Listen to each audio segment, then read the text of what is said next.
ഓ ഇതൊന്നും ഇവിടെ വന്നു കീഴെ ഇറങ്ങാൻ ആരും ഇറക്കിങ്ങല്ല കീഴെ ഇറങ്ങുന്ന ഇത് എനിക്ക് പറ്റുമോ കീഴെ ഇറങ്ങണ്ണ കുറച്ച് വൈറ്റ് ആക്ക് പണ്ടായത് ആരും ഇത് കെട്ടിയത് എങ്ങനെ കീഴെ ഇറങ്ങി ഈ ചങ്ങായി വിടുന്നില്ലല്ലോ ഒരു മിനിറ്റ് അണ്ണാ ഒരു മിനിറ്റ് സബർ ബേക്കലിൽ റാപ്പർ വേടന്റെ സംഗീത പരിപാടിക്കിടെ തിക്കിലും തിരക്കിലും പെട്ട അപകടം. ബേക്കൽ ബീച്ച് ഫെസ്റ്റിവലിനിടെയാണ് അപകടം ഉണ്ടായത്. കുട്ടികൾ ഉൾപ്പെടെ നിരവധി പേരെ ആശുപത്രിയിൽ പ്രവേശിപ്പിച്ചു. ഫെസ്റ്റിന്റെ ഭാഗമായാണ് വേടന്റെ പരിപാടിയും ഇവിടെ നടന്നത്. രാത്രി 8 മണിയോട് കൂടിയായിരുന്നു പരിപാടി നിശ്ചയിച്ചത്. പക്ഷേ ഈ ആളുകളുടെ എണ്ണം അധികമായിരുന്നു. സംഘാടകർ കണക്ക് കൂട്ടിയതിനപ്പുറത്തേക്ക് ആളുകൾ ഒഴുകിയെത്തി. ഇതോടുകൂടി ഒരു സാഹചര്യം ഉണ്ടായി. ആളുകളെ നിയന്ത്രിക്കാൻ കഴിയാതെ വന്നു.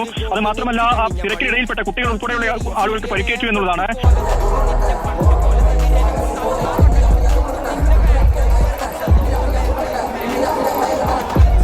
വേടന്റെ പരിപാടി ഭയങ്കര പ്രോപ്പർ നാട്ടിൽ